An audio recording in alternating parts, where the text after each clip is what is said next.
You talked about the focus of Kylian Mbappe when we saw him in the tunnel before the game kicked off. Obviously, there was huge pressure on him in this game in terms of trying to deliver a Champions League final for PSG and his final time playing at the Parc des Princes in a PSG shirt in the Champions League. How do you think he delivered tonight?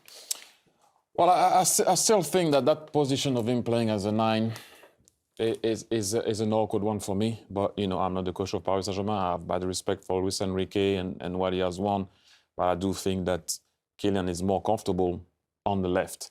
And at times, it was a bit too much in the middle for me. But if we go back in the history of Paris Saint-Germain, just not to talk about Mbappé, Ginola, Weah, Rai, we can talk about Leonardo, we can talk about Zlatan, we can talk about a lot of players. They never wanted to. So it's not so much of an individual thing, like I said to you before. It has to be also a team effort. And I think the team effort was on the other side. And every time you defend as a team, I don't know why in the history of the game the post doesn't go in. Post doesn't go in. Post goes out when you defend well as a team. I don't know why. But Kylian Mbappé, we all know that he's leaving. It was magnificent for Paris Saint-Germain. And it's not because you don't... Sorry, Thierry, are you surprised by that reaction? It looks like the fans are sort of cheering them on. I thought it might be a bit more... It's nice to see. It's nice to see because you mentioned it, Jamie, and you're spot on. It's not easy to win the Champions League. It's not always the case. And you can see it's very difficult for them to take it. Kylian is you know, is not an easy one. That's your last game in Europe for Paris Saint-Germain. But, like I said, I'll go back. You know, you can leave this club with your head really high. It's not everyone that can win everywhere, and especially the Champions League. Man City only won one, as you mentioned before. Only Real Madrid comes back and win at will. You, Liverpool, has an habit also of doing well in Europe. You have teams that have an habit of doing well in Europe. But the big man played really well all his career for Paris Saint-Germain, so I'm not personally going to judge him on not winning the Champions League. You listed such with an Paris, an incredible name of list of players. It could have been more because Paris I had was so interested, many where great do you players. rank him amongst those greats that have played for PSG and worn the shirt? I know you're going to... I mean, it's not even a discussion. Number one. Yeah. Greatest player ever to play for me, PSG. Yeah. Okay. But some people that saw other players will tell you know, that debate.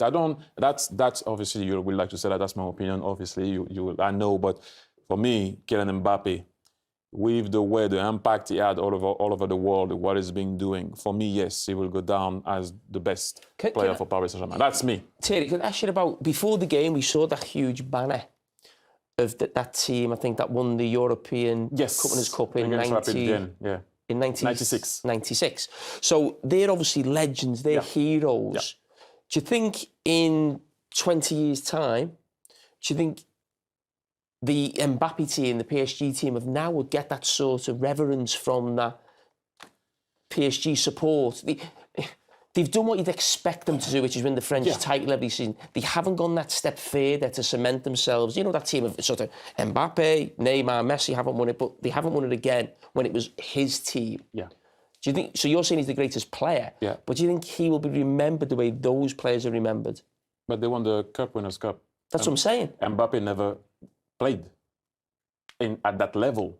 He always played in the Champions League. I'm not saying it's easier. Well, you'd say this team is better than that team, surely. What they've had, you've had Neymar, you've had Messi, you've had Mbappé in the top of the pitch. That team that won in 96was good also. No, I know it was a good team. Good also. All I'm saying is you can't compare a team that only played in the Champions League and one that played the Cup Winners' Cup. And at the time, the Cup Winners' Cup had lesser teams because you had to win your cup. If people don't know, you had to win the cup of your country to enter that competition.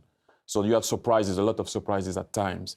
So you can't compare that because he only played in the Champions League, and we all know that it's not easy. City just done it.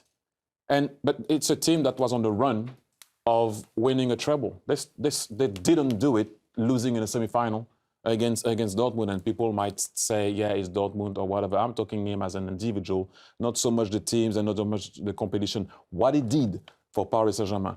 What they did also, you know, the team since the likes of Zlatan has arrived, and at one point going to Paris Saint-Germain, going to the Parc des Princes wasn't a place where you could go with your family. It wasn't that lively.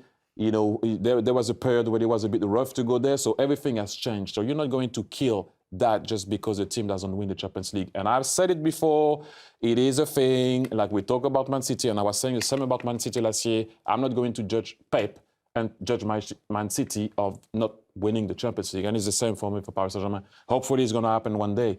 But for me, he will go down as the best. Some people might say Pilorget, some people might say George Weah, some people might say other players, you know, Mustafa Daleb, you will not know. Some people will say other. For me, he was the best at Paris Saint-Germain. Okay, so PSG are out of the Champions League at the semi-final stage. Their manager, Luis Enrique, kindly gave us his time all the same. Here he is speaking to Anita. Luis Enrique, how do you reflect on your side's performance today? You hit the woodwork 4 times. Yeah, and if you added the 2 shots in the post in the first leg, 6 times in the post, and we didn't score a single goal, which means that football sometimes is very, very unfair. It can be very unfair. Going into this game, there are a lot of eyes on you, and in particular one of your star players, Kylian Mbappe. You spoke about the fact that the whole team needs to defend. Do you feel like your whole team defended today? Of course. I think the intensity of the match, it was great for both teams. Too much pressure. You can feel that during the match, but I'm happy with the performance of my players, all of them, with the team. I think that match could be a proof for us in earning experience and trying to improve, because now is the moment to congratulations to them, because they are in the final and we need to recover from that. Thank you very much. You're welcome. All right, well, we are going to go to a very quick break. We will be right back, though. We've still got more to bring you, hopefully including an interview from this man, Edin Terzic, the manager of Borussia Dortmund, who's taken VfB all the way to the Champions League final, the biggest game in club football. We'll be back with more in just a minute. And if you go back to the draw before the group phase, you got drawn into the group of death, and very, very few people left you any chance, and now you're in the final. Can you sum that up for us, please? Well, of course, we also knew that we're going to have chances in that group, in the group of death. But to be honest, maybe we've been dead after the second game with only 1 point. They haven't scored a goal. And then we had our first great performance and the first great win away in Newcastle. A very tough game for us. And from that, we can see that maybe everything is possible, especially if you see, for example, Milan. They've been to the semi-final last season, and we won at San Siro. We had an okay performance at home, and then we start to believe and to dream. How proud are you of this team and the way they performed over these 2 games against PSG? Incredible proud. Proud is the right word. I'm very proud of the team. I'm very proud of the staff that did a fantastic job so far, and for the club. If you see what happened on the final match day last season, a very tough day, and the support has been there for us. They supported us and gave us so much love, and we tried to give something back, and I think today we gave them back the belief and a bit to dream. I think you've pleased a lot of people, and you've got a lot of fans, a lot of supporters of your your performances in the Champions League, also for your fans that we highlighted, and I'm sure you get a lot of support in the final. Good luck. Thank you. I wish you all the best, and thank you very much for talking to us. Thank you. Take care. Yes, I tell you what, Jamie, you spotted an interesting tweet earlier on, and we're going to pull it up for you guys. This is a tweet that we saw where you can see Edin Terzic, the current manager of Borussia Dortmund, there as a fan, 2012, watching Jurgen Klopp's Borussia Dortmund win the league. Pretty cool. Stuff for dreams, eh, Yeah. Jamie? Come on. Yeah. You're one of those now, aren't you? Yeah, exactly. You're one of them. Me and him were in the same team. I mean, but listen, to be a boyhood fan of a club, to play for a club is fantastic. But to be the manager, be the top man, take them to a Champions League final, the biggest game you can play in club football. I mean, that is special. And you can imagine how many friends and family he's got associated with the club as well. It's not just being the manager of the club. You feel something a little bit more. I felt that as a player playing for Liverpool, being a manager from that area, the pressure you must be under as well. And to miss out on the league title in the last kick of the game last season as well. And then to just go that step further now in terms of the biggest competition, hopefully for him, another step further and get his hands on that trophy. We've got another popular tweet that we've also spotted, Jamie. I think you'll appreciate this one. It's just to sum up your performance and your relationship as far as the connection to Borussia Dortmund goes. This is your night on the first leg of the Champions League semi-final over there. Cheeseburgers 1, pints 8. Top stats. 8. Slurred words. 12. Slurred words, 12. Touches Selfies with That's one of fans. me that's me wallpaper for me phone. That. You said you felt like one of the Beatles.